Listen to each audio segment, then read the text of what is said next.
Hello everyone.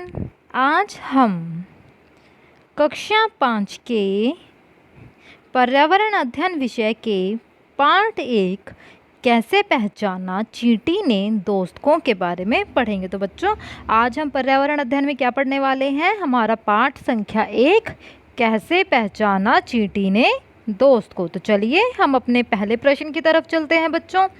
प्रश्न संख्या 1, सही विकल्प चुनिए। यानी बच्चों, हमें कुछ प्रश्न दिए हैं, उनके सामने हमें कुछ विकल्प दिए हैं, हमें बताना है कि इनमें से कौन सा विकल्प सही है।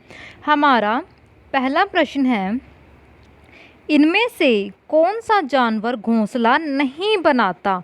हमें बताना है बच्चों, ऐसा कौन सा जानवर है इन तीनों में से जो घोंसला नहीं बनाता? जैसे कि कौवा, बया और हिरण।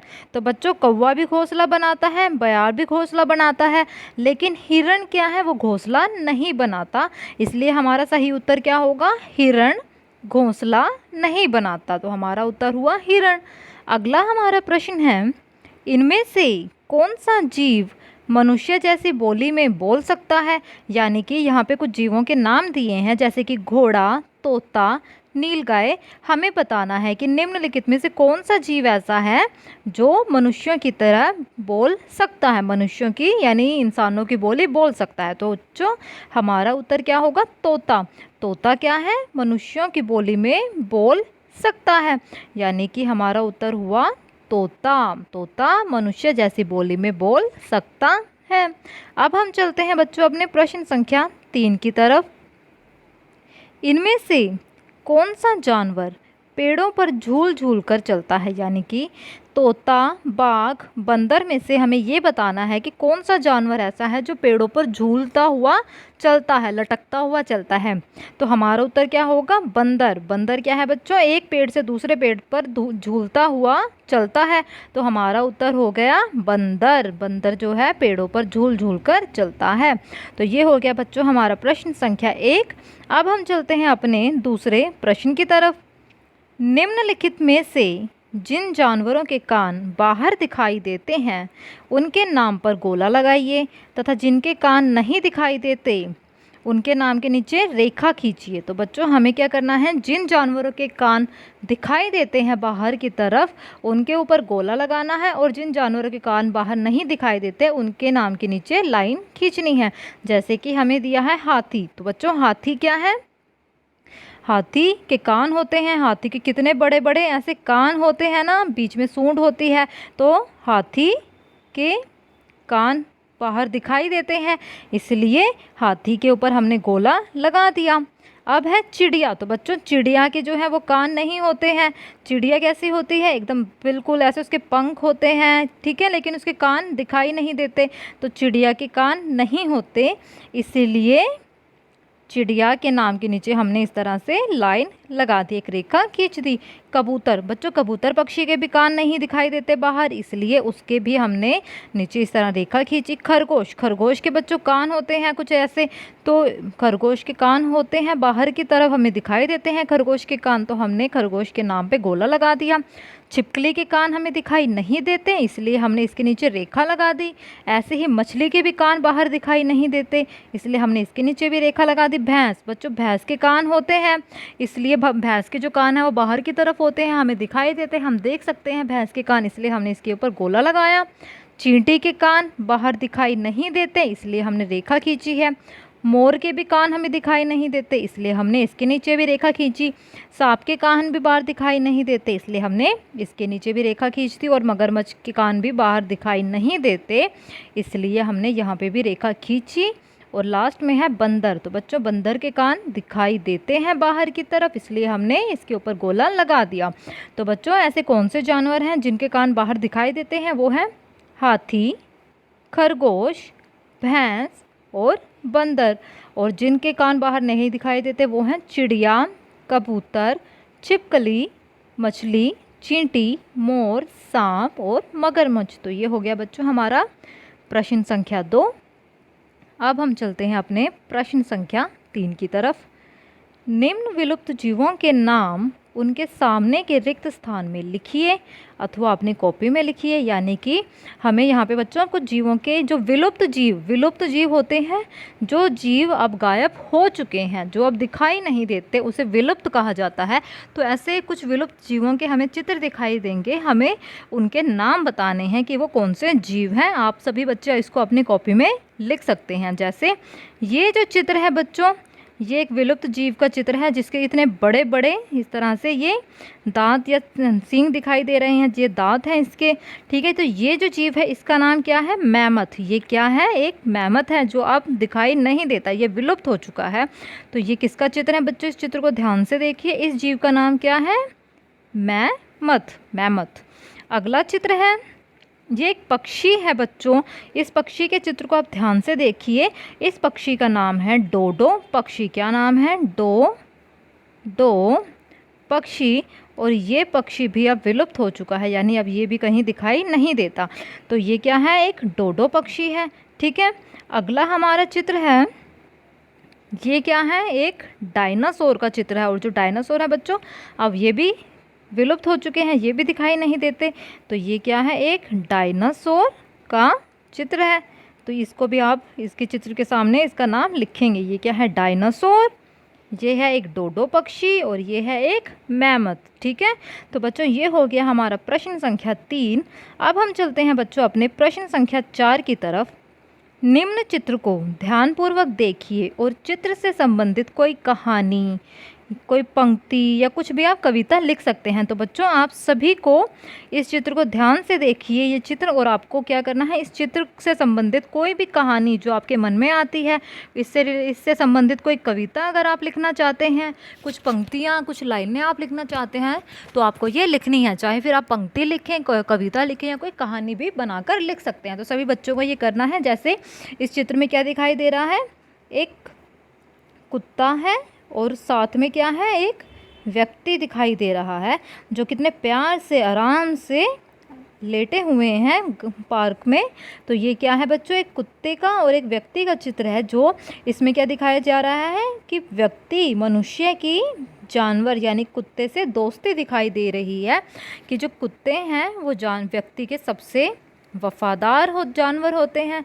जो डॉग्स होते हैं वो मनुष्य के, व्यक्तियों के, इंसानों के सबसे वफादार जानवर होते हैं। अपने जो भी उनके वो जिसके भी घर में रहते हैं वो उनके प्रति पूरी ईमानदारी दिखाते हैं। और व्यक्ति की किसी भी कुत्ते से जो दोस्ती होती है वो काफ़ी ज़्यादा अच्छी होती है। ये काफ़ी वफ़ादार होते हैं, अपने जो इनके जो मालिक होते हैं वो उनके प्रति पूरी वफ़ादारी निभाते हैं। तो बच्चों आपको इनके ये जो चित्र है इससे संबंधित कुछ भी 4 पंक्तियाँ अपनी कॉपी में लिखनी है। तो सभी बच्चे कोई भी कहानी इससे संबंधित बना के लिख सकते हैं। ठीक है, अगला है प्रश्न संख्या 5। लोग जानवरों को क्यों मारते हैं? कोई 3 कारण लिखिए। तो बच्चों आज के समय में क्या हो रहा है कि लोग जानवरों को शिकार करते हैं, उनको मारते हैं। हमें इनके 3 कारण लिखने हैं कि लोग जानवरों को क्यों मारते हैं। तो चलिए, हमारा पहला कारण है लोग जानवरों को खाने के लिए मारते हैं, यानी जानवरों को खाने में इस्तेमाल करने के लिए उनको मारा जाता है। कई बार जानवरों का शिकार मनोरंजन के लिए भी लोग करते हैं। शिकार के लिए लोग काफ़ी जाते हैं, तो ये मनोरंजन के लिए भी लोग जानवरों को मारते हैं।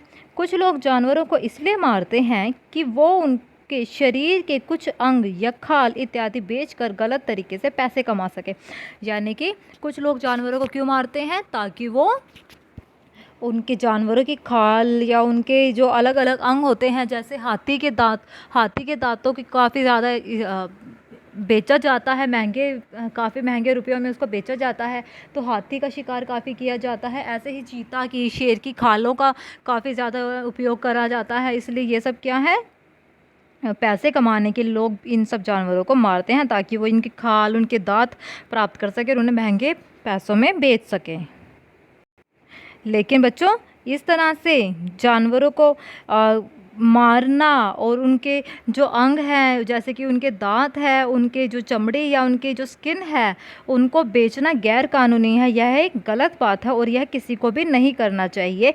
जी कि मनोरंजन के लिए जानवरों का शिकार करना भी बहुत गलत बात है और इसी के साथ साथ उनके अंगों को बेचना या उनकी खाल इत्यादि को बेचकर जो पैसे कमाते हैं लोग, वो भी बहुत गलत बात है और ये किसी को नहीं करना चाहिए। ठीक है, अब बच्चों हम चलते हैं आज के जीवन कौशल की तरफ। आज का हमारा जीवन कौशल है प्लास्टिक को ना कहें, यानी कि प्लास्टिक को ना कहें, से नो टू प्लास्टिक, यानी कि जो प्लास्टिक है उसका इस्तेमाल ना करें और प्लास्टिक से बनने वाली सभी चीज़ों को हम मना कर दें। ठीक है, किसी भी रूप में प्लास्टिक हमारे और हमारे पर्यावरण के लिए हानिकारक है। यानी जो प्लास्टिक है वो चाहे किसी भी रूप में हो, चाहे वो किसी पॉलीथीन के रूप में, किसी थैली के रूप में हो या किसी प्लास्टिक के डिब्बे के रूप में या बोतल के रूप में, किसी भी रूप में प्लास्टिक है वो हमारे लिए, मनुष्यों के लिए, इंसानों के लिए और उसके साथ साथ हमारे पर्यावरण के लिए बहुत ही हानिकारक है। हमें अपने पर्यावरण की बेहतरी के लिए एकल उपयोग प्लास्टिक का उपयोग बंद कर देना चाहिए। एकल उपयोग प्लास्टिक क्या होता है बच्चों? एक ऐसा प्लास्टिक जिसको एक बार यूज़ करने के बाद हम उसका उपयोग दोबारा नहीं कर सकते। यानी कि एक ऐसा प्लास्टिक, एकल प्लास्टिक होता है जो एक बार यूज़ करने के बाद फेंक दिया जाता है। हमें ऐसे प्लास्टिक का उपयोग बंद कर देना चाहिए। पर्यावरण के अनुकूल ऐसे कई विकल्प हैं जिनका उपयोग हम प्लास्टिक के स्थान पर कर सकते हैं। उदाहरण के लिए प्लास्टिक की थैली के स्थान पर हम कपड़े की थैली का उपयोग कर सकते हैं। यानी कि हमें कुछ ऐसे उपाय करने चाहिए जिसमें हम प्लास्टिक की जगह कुछ और चीज़ों का उपयोग कर सकें जो पर्यावरण के, हमारे वातावरण के अनुकूल हों। जैसे कि हम जो प्लास्टिक की थैली होती है उसकी जगह हम कपड़े से बनी हुई थैली का उपयोग कर सकते हैं। ठीक है बच्चों, तो हमें जो है प्लास्टिक को इस्तेमाल नहीं करना चाहिए क्योंकि यह हमारे पर्यावरण के लिए नुकसानदायक होता है। ठीक है, जैसा कि आप यहाँ देख सकते हो, यहाँ क्या लिखा है? प्लास्टिक हटाएं, जीवन बचाएं, धरती को स्वच्छ बनाएं। यानी कि जो प्लास्टिक है, ये जो चित्र में दिखाया जा रहा है, इसमें ये हमारी पृथ्वी है और ये क्या है? एक प्लास्टिक में बंद है। तो अगर हमें इस पृथ्वी को बचाना है तो हमें प्लास्टिक को हटाना होगा, क्योंकि जब प्लास्टिक हटेगा तो जीवन बचेगा और धरती को स्वच्छ बनाना है। यानी कि प्लास्टिक हटाने से हमारी धरती स्वच्छ बनेगी, लोगों को इनके हानिकारक प्रभावों से मुक्ति मिलेगी, तो जीवन भी बचेगा। तो बच्चों, हमें प्लास्टिक को हटाना है, जीवन को बचाना है और धरती को स्वच्छ बनाना है। ठीक है, अब हम चलते हैं बच्चों हमारे पहले कार्य की तरफ। प्रश्न संख्या 1, प्लास्टिक के हानिकारक प्रभावों के विषय में अपने आसपास के कम से कम 5 लोगों को जागरूक करें। तो बच्चों, आपको क्या करना है? अपने आसपास, आपके जो आस पड़ोस में रहने वाले लोग हैं, उनमें से किन्हीं 5 लोगों को प्लास्टिक का उपयोग नहीं करना चाहिए और प्लास्टिक का उपयोग करने से जो प्रभाव पड़ते हैं, दुष्प्रभाव, जो हानिकारक प्रभाव पड़ते हैं मनुष्यों पर और जो वातावरण पर, उसके बारे में लोगों को जागरूक करना है। किन्हीं 5 लोगों को, सभी बच्चों को जागरूक करना है। आगे हमारा अगला कार्य है बच्चों, पुराने अखबारों या पत्रिकाओं का उपयोग करके एक कागज़ का थैला बनाएं। तो सभी बच्चों को क्या करना है? कोई भी पुराने अखबार का इस्तेमाल करके या जो कोई भी पत्रिका है उसका इस्तेमाल करके कागज़ का एक थैला बनाना है, कागज़ का एक लिफाफा बनाना है। ठीक है, तो सभी बच्चे ये कार्य करेंगे। अगला हमारा कार्य है, बेकार प्लास्टिक के पुनः उपयोग के किसी एक तरीके का सुझाव दें। यानी कि जो बेकार प्लास्टिक होती है, जैसे कि प्लास्टिक की बोतल है, उसका उपयोग हम कैसे कर सकते हैं किसी और चीज़ में जो बेकार हो गई है, उसको फेंकने के बजाय हम कहाँ यूज़ कर सकते हैं, कहाँ इस्तेमाल कर सकते हैं।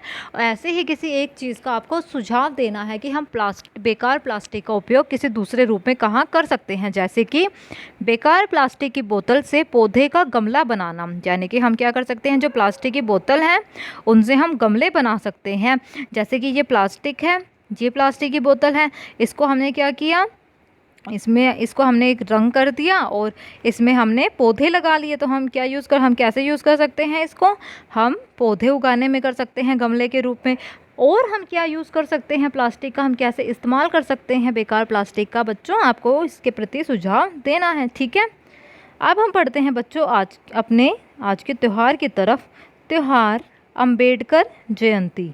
तो बच्चों आज अंबेडकर जयंती, जैसा कि आप ये चित्र देख रहे हैं बच्चों, ये किसकी तस्वीर है? ये है डॉक्टर भीमराव अंबेडकर जी की। यानी कि ये किसका चित्र है, किसकी पिक्चर है? ये डॉक्टर भीमराव रामजी अंबेडकर की। और अंबेडकर जयंती कब मनाई जाती है? डॉक्टर भीमराव रामजी अंबेडकर के जन्म दिवस के उपलक्ष्य में 14 अप्रैल को भारत में हर साल अंबेडकर जयंती मनाई जाती है। यानी कि जो भीमराव अंबेडकर जी हैं, डॉक्टर भीमराव अंबेडकर जी हैं, उनके जो जन्मदिन आता है 14 अप्रैल को, तो 14 अप्रैल के दिन हर साल उनके जन्म दिवस पर भारत में अंबेडकर जयंती मनाई जाती है। इन्हें भारतीय संविधान के पिता के रूप में भी जाना जाता है। यानी कि जो डॉक्टर भीमराव अंबेडकर जी हैं, उनको क्या बोला जाता है? भारतीय संविधान के पिता बोला जाता है। उन्होंने अपना पूरा जीवन समाज के वंचित वर्ग के उत्थान के लिए समर्पित कर दिया था। यानी कि भीमराव अंबेडकर जी ने क्या किया था? अपना पूरा जीवन समाज के वंचित वर्ग, यानी कि वो लोग जिनको सुख सुविधाएं प्राप्त नहीं हो पाई हैं, उनके उत्थान के लिए अपना जीवन समर्पित कर दिया था। इनको क्या बोला जाता है? भारतीय संविधान के पिता। इन्होंने वंचित वर्ग के उत्थान के लिए अपना जीवन समर्पित कर दिया था और इनका जन्मदिन 14 अप्रैल को मनाया जाता है। और उस दिन क्या होती है? अंबेडकर जयंती होती है। ठीक है, तो बच्चों आज की कक्षा में सिर्फ इतना ही। अब हम अपनी अगली कक्षा में मिलेंगे। मैं आशा करती हूँ आपको ये कक्षा पसंद आई होगी। धन्यवाद।